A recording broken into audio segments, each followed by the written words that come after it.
Soy Santiago Pacín y te ofrezco mi experiencia profesional en mi consulta como naturópata psicofísico, hipnólogo, técnico en relajación y regresiones, especializado en trastornos psicosomáticos y emocionales.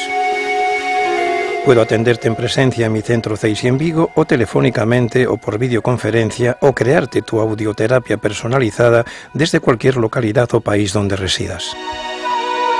Solicita cita o información en el teléfono 627-265606 o en el email del programa encuentrosenlamedianoche@gmail.com o conoce más sobre el contenido de mi consulta entrando en mi canal de YouTube en la web www.yogaceisi.com.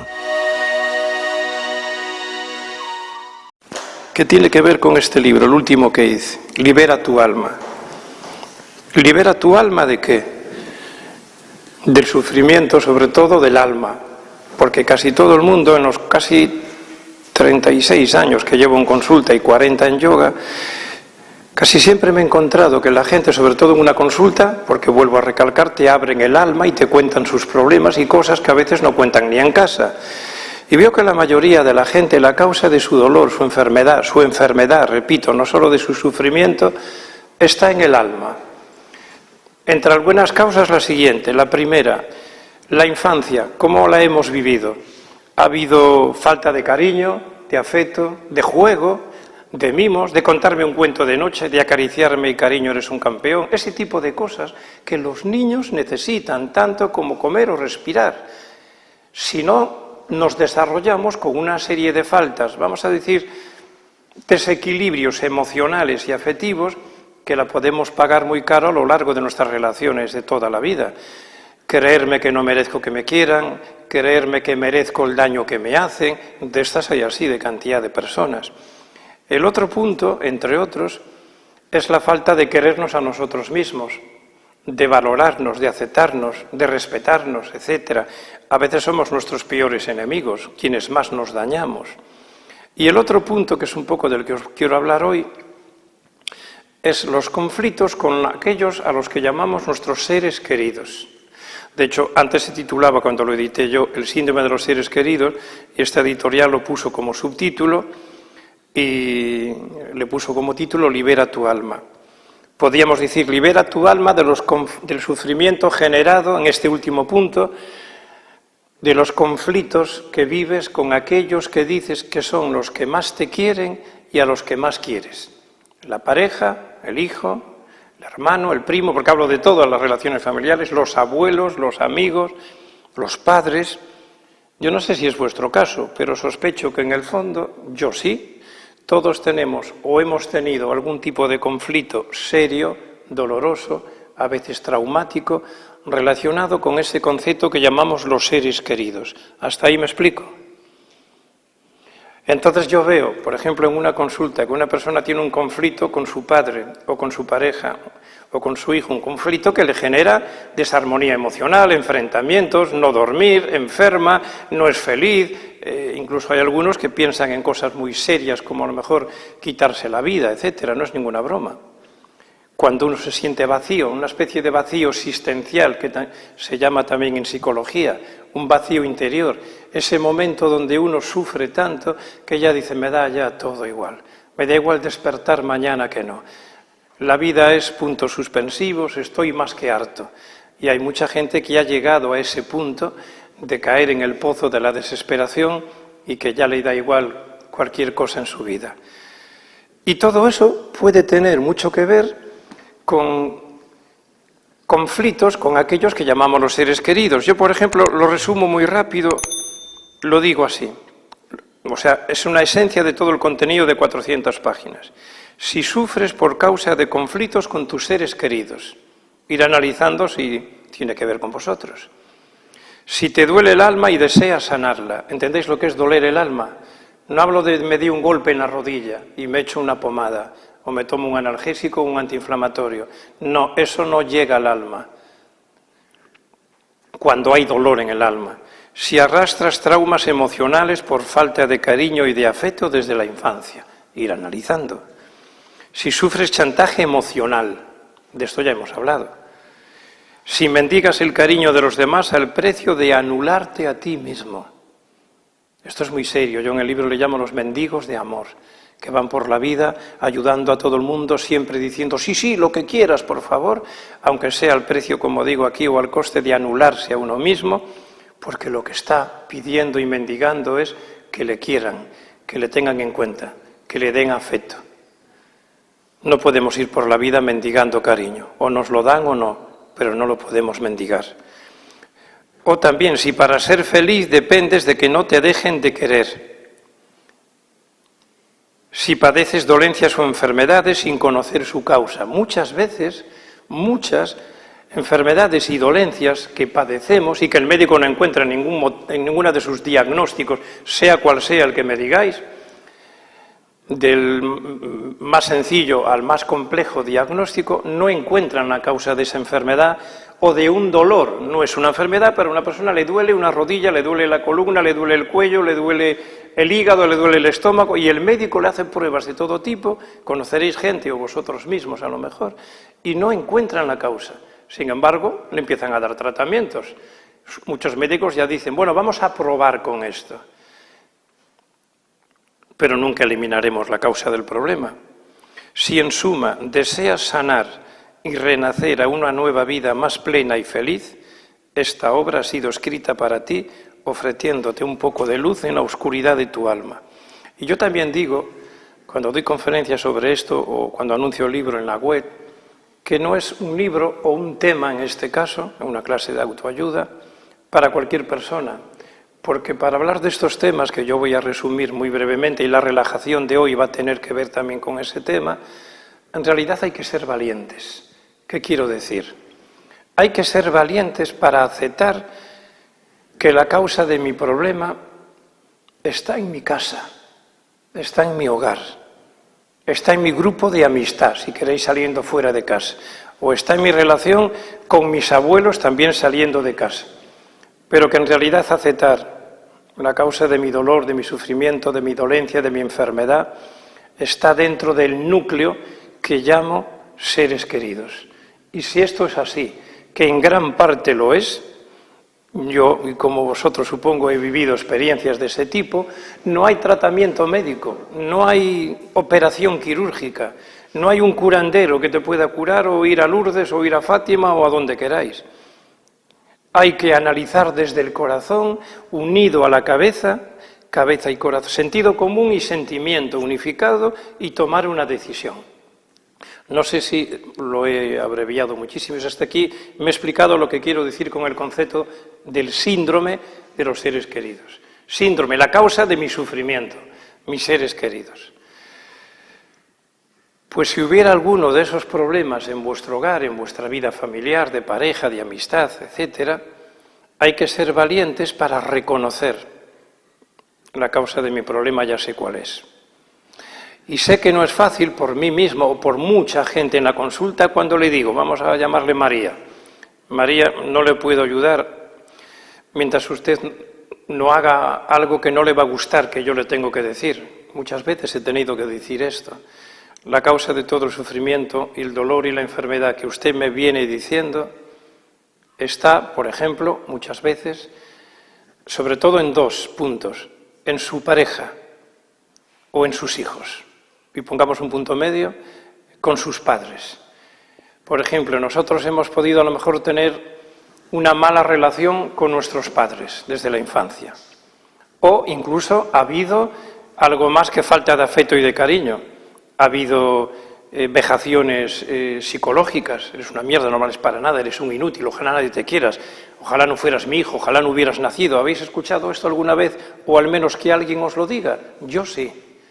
Y cuando una persona escucha eso, tiene problemas muy serios de carácter, de conducta y de personalidad, porque le falta el amor a sí mismo y el comprender que sus padres no tienen razón. No tienen razón, quieren decir que todo lo que nos hayan generado en vejaciones dolorosas en la infancia, padres, abuelos, hermanos, los profesores, los amigos del colegio, quienes hayan sido, no tienen razón sobre lo que decían de nosotros. No mereces esto, eres idiota, eres tonto, eres el burro. Eso todo es mentira, pero yo lo he convertido en una creencia real si lo he grabado en mi subconsciente. y me creo merecedor de todo lo malo que me ocurre o de la falta de lo bueno que no tengo en la vida. ¿Me sigo explicando? Imaginar que existen esos padres que no solo no nos han dado cariño y afecto, sino que además nos han hecho daño psicológico o físico. Y lo siguen haciendo hoy, ahora mismo, siendo ya nosotros adultos. Pues le he tenido que decir a muchas personas que la causa de su problema es que usted a partir de ahora no puede permitir que entre más en su casa su padre o su madre. Los pongo como ejemplo. Y si entran, si usted les permite entrar, tienen que decirle que va a cambiar muchas de las cosas de la relación con ellos, o que tendrás que alejar a tus padres de tu vida, o tú alejarte de ellos. Esto no es fácil, porque ahí dentro está la falsa moral. Bueno, es mi padre, es mi madre, me han dado la vida, ahora son mayores. Sí, pero ¿te están haciendo bien o mal? Hombre, siempre que llega los domingos me amarga, me dice, ¿cómo estás aún con esa mujer? Pero mira qué hijo más burro tiene, pero mira tu mujer qué guarra, que lo tiene todo sucio. ¿Os suenan alguna de estas cosas también? O cuando no son los padres, son los suegros, ¿no? Por ejemplo, conozco casos de personas que sufren mucho, espero que ahora ya no, después de los cambios que han tenido que hacer en su vida. Uno, por ejemplo, uno de los casos reales, que la persona sufría porque cuando no estaba su marido en casa, los padres de su marido le amargaban la vida y la trataban fatal, no le pegaban, pero le hacían mucho daño psicológicamente, le llamaban de todo lo que os podáis imaginar, le hacían la vida imposible, porque no querían que su hijo se hubiera casado con esta persona. Entonces lo que pretendían era que se llegara a separar. Un día le tuvo que decir a su marido, y de estos casos así, muy similares, mira, pasa esto con tus padres, yo no lo soporto más. Y como tengo que hablar con ellos, habla con sus padres lo niegan, dicen que no es cierto, ves cómo es mala persona, nos quieren poner en contra tuya, quieren que nos enfademos contigo, etcétera, ¿no? La mujer sigue insistiendo con el tiempo de que no aguanta más y que tiene que tomar una solución, pero que ella no puede seguir conviviendo con sus padres, con los padres de la pareja. En este caso en concreto, el tema terminó diciendo el marido a la hija, lo siento, a la mujer, perdón, pero no puedo hacer nada contra mis padres porque vivimos en su casa y no tendríamos a dónde ir. Y además puedo heredar la casa y el dinero de mis padres como herencia. Entonces yo le decía a la mujer, entonces con quien está casado su marido no es con usted, es con sus padres, con su casa y con su herencia. Si su marido no hace nada para ayudarle a usted, es que no le quiere. Y usted no va a ser feliz nunca. Yo hablaría con él y les pondría seriamente esto, esto y esto, y si no cambia en un tiempo corto, señora, o se divorcia usted de esa persona, usted va a vivir infeliz y enferma toda su vida. Eso es uno de los síndromes de los seres queridos, ¿lo entendéis? ¿Cómo curo yo esto? ¿Cómo lo cura el mejor cirujano del planeta? Un alienígena científico que venga de otro planeta, 10.000 años más evolucionados que nosotros. No tiene cura. Tendrá que ser valiente y decir, pues sí, mi marido no me quiere. Recuerdo el caso de otra señora que su marido andaba siempre embarcado y cuando venía a lo que se dedicaba era a salir con todos sus amigos, a pasarlo bien, porque decía que bastante trabajaba en el mar. Tenían un montón de animales, entre ellos caballos, que tenían que cuidar, pero quien los cuidaba siempre era su mujer. Se levantaba a las 6 de la mañana para ir cerca al pueblo donde tenían la granja, darle de comer a los animales, corriendo, trabajaba en la Xunta de Galicia, corriendo para el trabajo, al salir tenía que volver a la granja, y así era un día tras otro día, y cuando venía su marido no le ayudaba en absoluto. Ella le pedía que por lo menos vendiera los animales. El marido dice que no, que quiere mucho a los animales y no lo puede hacer. El caso de esta señora es que terminó en una silla de ruedas y los médicos no le encontraron el porqué, a nivel nervioso, a nivel articular, a nivel muscular. Es uno de los muchos casos de esas dolencias que yo os decía, pero usted no tiene nada, señora, usted puede andar. Pero la señora ya no tenía ganas de vivir, ni de andar, ni de caminar, ni hacer nada. Terminó en una silla de ruedas, aunque se levantaba, caminaba, pero me refiero que ya le costaba mucho caminar. Y yo le decía, Mire, un poco parecido al otro marido, ¿no? Su marido le importa a usted bien poco, su marido usted no lo quiere. Usted le ha dicho lo que sufre, el tipo de vida que tiene usted, que ni duerme por la noche porque estaba a pastillas, a sedantes desde hacía muchos años, que ya está casi para quedarse en una silla de ruedas y su marido sigue sin hacer ningún cambio, sin vender los caballos, sin contratar a alguien para ayudarla, etcétera, etcétera. No. Así que yo le expliqué parecido al anterior, pues la única solución es que usted... Claro, ¿cómo decirle esto a una persona en una consulta, no? Usted va a tener que separarse de su marido o hacer una vida cada uno por su lado, porque luego empiezan los problemas de pareja. Es que si me separo, la casa es de mi marido o la casa es de los dos. ¿Y cómo vamos a hacer? Tenemos que venderla. ¿Y mientras qué hacemos? O tenemos un negocio en común o tenemos unos hijos en común. ¿Veis cómo se empieza a complicar todo lo de las relaciones? Y pensamos en todo menos en mí, menos en uno mismo. Y entonces sigo aguantando y sufriendo, sobreviviendo en vez de vivir. Un día me entierran y esa persona no ha vivido. Ha sido un zombi toda su vida, un muerto en vida, que yo digo. Y así hay miles y miles de casos. Esta señora me hizo caso y dijo, tiene usted razón, después de mucho pensarlo, 3 o 4 consultas que vino, yo se lo grababa a nivel subconsciente, pero yo me fijaba que no quería abrir mucho el subconsciente, ¿no?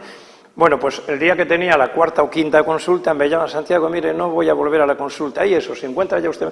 No, es que yo quiero mucho a mi marido, estoy enamorado de él, no me puedo separar de mi marido.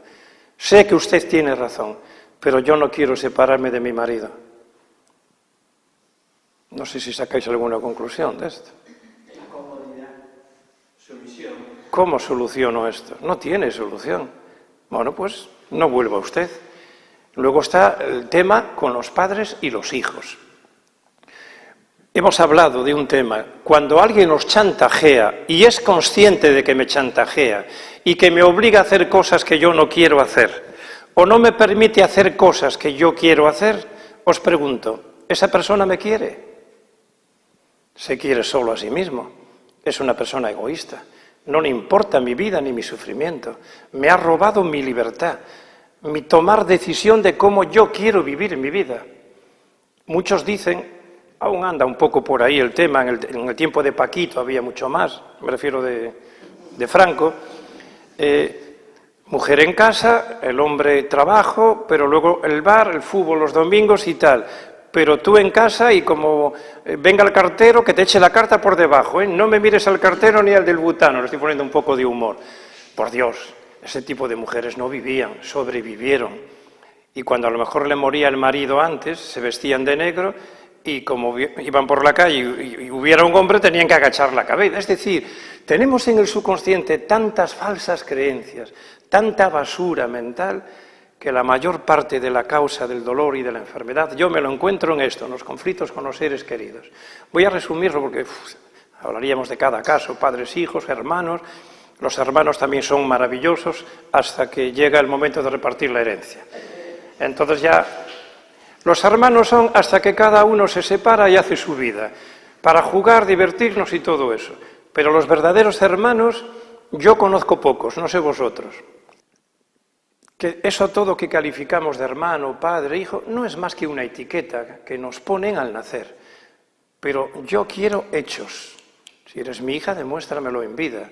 Si eres mi padre, demuéstramelo en vida. Si eres mi amigo, demuéstramelo en vida. Me refiero, a mí no me valen luego los lloros, las lágrimas y las flores en la tumba. Total, no voy a estar allí.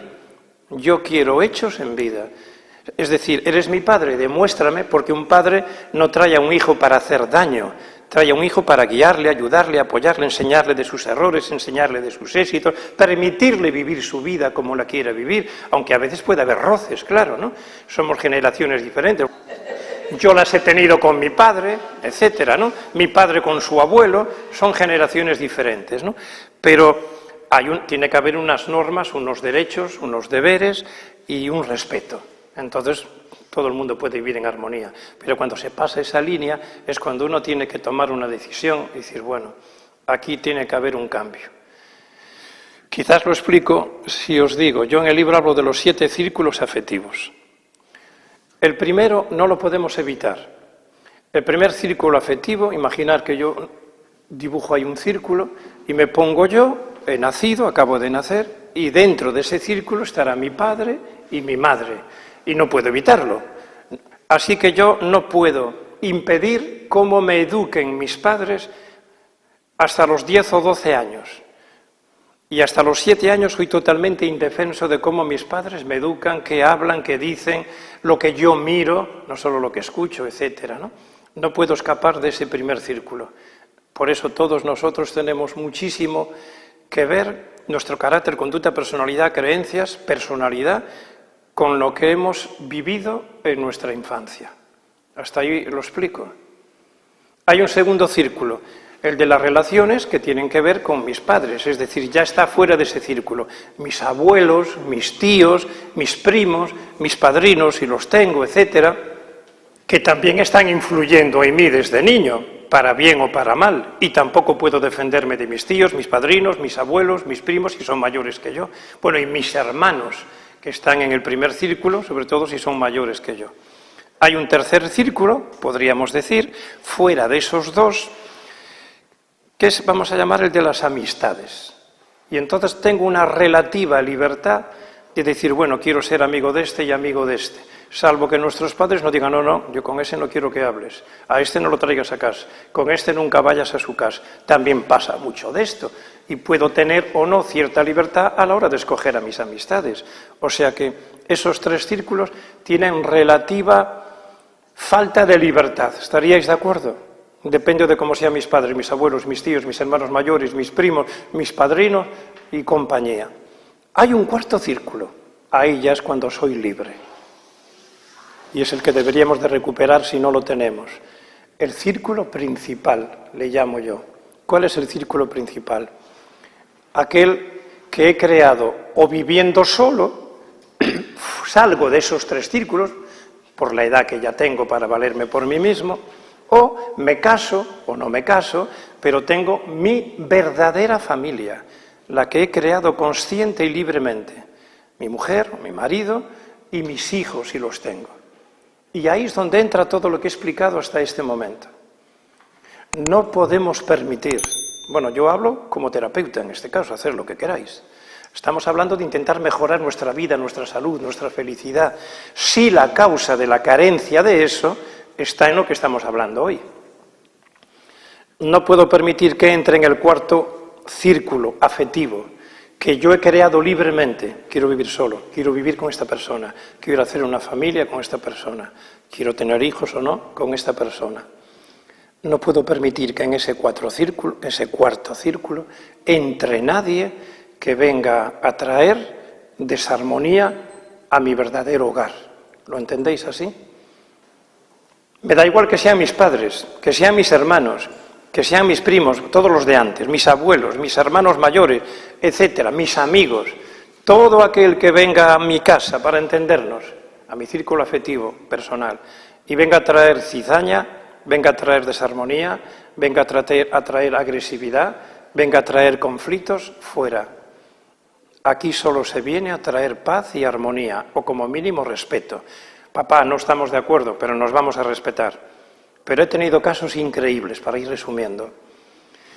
Cuando yo le digo a algún paciente, mira, el conflicto es con tu padre, no puedes permitir, aunque os parezca de película, no puedes permitir que cada vez que viene el domingo a comer a casa, cuando se marchen, crea discordia en casa. Te enfadas con tu mujer, te enfadas con tus hijos, te estás dejando influir por lo que dicen de tu mujer, de tus hijos, que si esto, que lo otro, o como te duele lo que están diciendo de ti, en el mejor de los casos, te duelen tus hijos, te duele tu pareja, pero no puedes enfrentarte a tus padres, bien sea por herencia, bien sea porque vives en su casa, bien sea porque te ayuda la hipoteca, bien sea porque trabajas con él y en las oficinas de él, o bien sea porque son mayores, y ¿cómo le voy a decir yo a mi padre que no venga ya más a mi casa?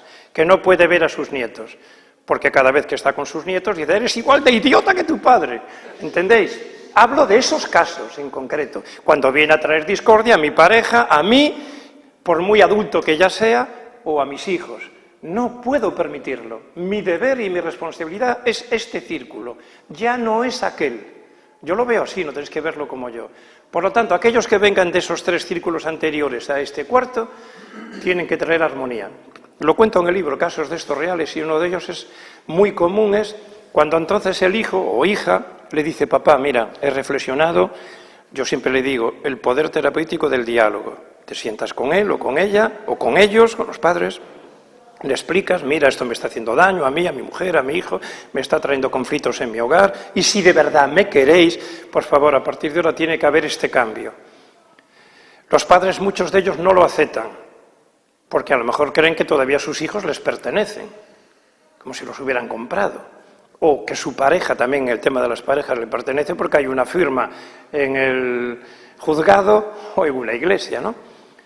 Vivimos de esa manera, creyendo que los demás son como de alguna forma tenemos poder o derecho sobre ellos. Bueno, pues cuando le dicen eso, algunos me dicen, Santiago, lo que ha sucedido es que cuando yo le dije a mi padre, después de no querer razonar y no hacer ningún tipo de cambio para lo que yo le pedía, si volvía a casa tenía que ser con estas condiciones, entonces lo que hizo fue que llamó a mi hermano, le dijo a mi hermano todo lo que yo hice. Mi hermano me llamó y me llamó de todo, nunca mejor dicho. Pero tú, ¿cómo le hiciste a papá? Tuvo que ir a urgencias. El padre le llama y le dice, me vas a matar a disgustos, ahora mismo estoy en urgencias, qué mal hijo eres, pero ¿cómo se te ocurre decirme esto? Con lo mayor que soy, ya sabes cómo tengo el corazón, ¿me vais siguiendo? ¿Eso es un padre o es un chantajista? No, yo le llamo verdugos, padres verdugos, como también hay hijos verdugos, ¿eh? ¿Qué hacemos? No hay tiempo para hablar de todo, al revés, que son la causa de nuestro verdadero sufrimiento. ¿Y cuántos tengo de eso? Sobre todo más mujeres que hombres, sois más sensibles. Por mucho daño que le hagan los hijos, ellas siguen siendo mi hijito, pero es que lo quiero tanto, es que no se da cuenta el daño que me hace, etcétera. Os podía contar casos que no los creeríais.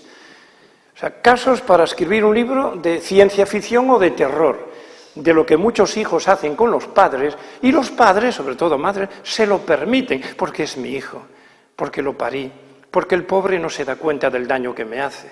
Pues yo le digo lo mismo, su hijo es el principal problema de todo su sufrimiento, y mientras usted no lo quite, a veces, de su vida, o se separe, o le dé la oportunidad de ese cambio de conducta, no vuelva más, yo no le puedo ayudar, no hay terapias para eso. No puedo cambiar a su hijo ni cambiarle a usted. Tiene que cambiar cada uno de ustedes individualmente. A veces he tenido que hacer consultas familiares, a veces los padres, pero a veces los padres, los abuelos y los hijos, que teníamos que traer sillas para reunirnos todos allí. Y claro, yo moderaba y entonces ahí pues más o menos hablaban, se comprometían a esto, a aquello, ¿no? Pero de verdad que yo me encuentro ahí el 80% de los casos de casi todas las enfermedades. Luego están los otros círculos, que son los que vienen al cuarto círculo, los que influyen en mi cuarto círculo principal, mi familia, que son aquellos familiares que vienen por parte de mi esposa o de mi esposo, sus amigos, sus parientes, ¿no? Es decir, los suegros y todo ese tipo de personas. Y luego está el último círculo, que es el principal de todos.